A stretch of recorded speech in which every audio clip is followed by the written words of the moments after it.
So mga kabali, tuloy na natin yung pang 87 natin. Yan, bali kay ano to, Robby Mi Mapang, taga Surigao del Norte. Bali tatlo yung unit niya, dalawang Susan daw saka isang pulang 99. Bali sa pula raw mahina. Yung Susan naman di nasabi kung ano issue.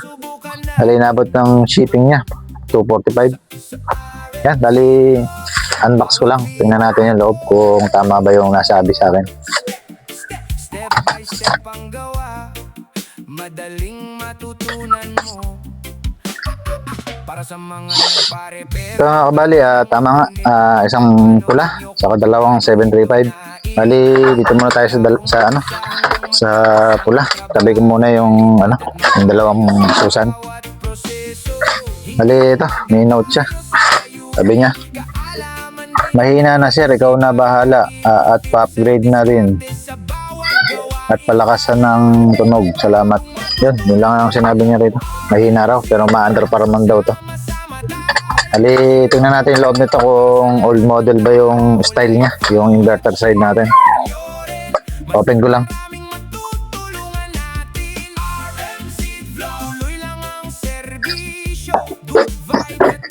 So mga kabali, old model style yung natin, yung inverter side, yung side na to. Ali, meron tayong nito, mga new version. Ang new version, maliit na yung transformer at isa na lang yung sync natin. Ito na lang. Dito wala na, tinatanggal na nila. Bali minsan ang reverse polarity dalawa. Minsan kasama niya doon sa MOSFET yung isang pirasong MOSFET na para sa pan delay. Yan, binago na nila yung style, model. Bali ito, pa to? Old model pa to na style.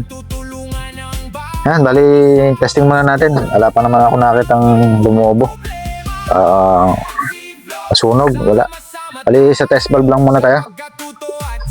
Ito ako na. Yan, tumutunog naman.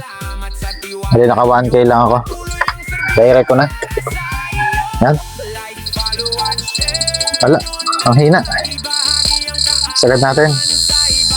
Bali, meron na tayo nasusukat sa 1K, yan. Meron tayo nakukuha 12 ampere, 13. Pero stable siya sa 12. Ayan, 12 ampere. Ang hina. Tapos parang lulok pa siya. Ayan, sirado yung lakasan. Tingnan natin yung flip-flop, commander pa. Wala na rin yung flip-flop. Ayan. Nakita na natin yung problema, mahina talaga siya. Ito, bali tanggalin ko muna sa housing niya para makita natin kung ano yung dapat palitan.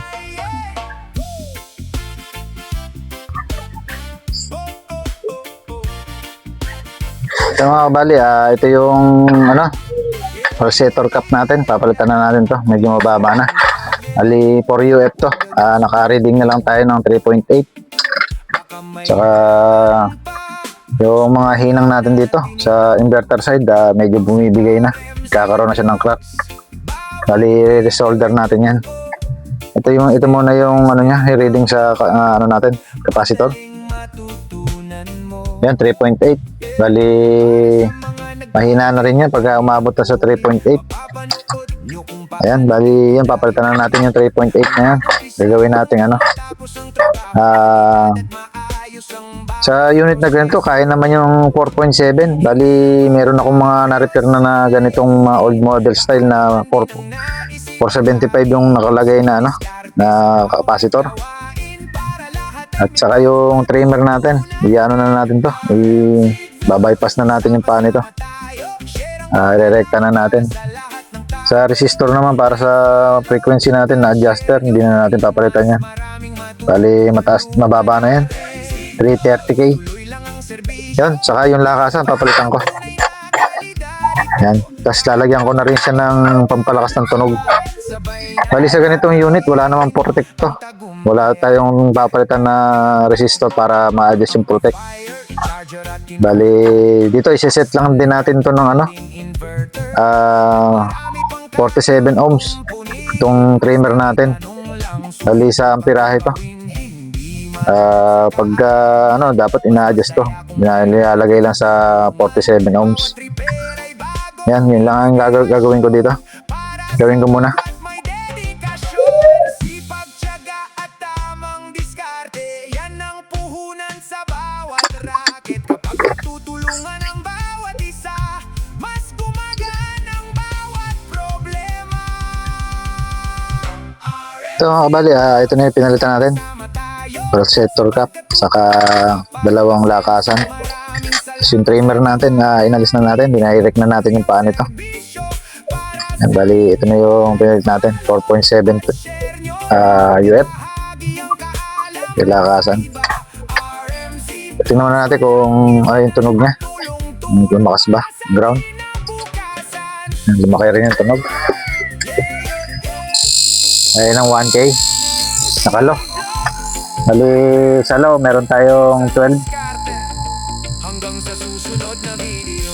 Stable siya sa 10, 11. 11 ampere. Full volume natin. Bali, meron siyang 29. Bali, hindi pa naka-adjust na maayos. Try natin, ano yung, ano. Yan, bali, ano pa natin yung switch dito. Sakit. I-ano pa natin, i-jumper pa natin ilalim para mas lumakas siya. Jumper ko lang. Ito mga kabali, ano ko na, i-jumper ko na yung ilalim ng nasakit natin ito. Tingnan natin kung gano'n na siya tumaas ngayon. Low niya, inabot na siya ng 15 amps. Full volume natin. Ito yung full volume niya. Ngayon natin yung amperahe natin, nandito sa taas. Tawag ko na. Meron tayo nakukuha ang 59 amps. Ito yung flip-flop kung aandar. Ay, sira na yata yung flip-flop. Pwede natin i-direct. Sa RMZ Vlogs. Kasi marami yung switch natin, ayusin ko pa. Ayaw mandar ng maayos. Linisin lang yung switch na to. Mamaya ko na lang linisin. Bali yan ang tunog niya sa ano, sa wala pa tayong base, spring. Ito lalagyan na natin, tingnan natin kung lalakas. Sabit ko lang. Hindi maikpit ang ginawa ko para hindi na tatanggal. Hindi na hina pa. Ayan. Ikot-ikot ko lang para medyo lumakas.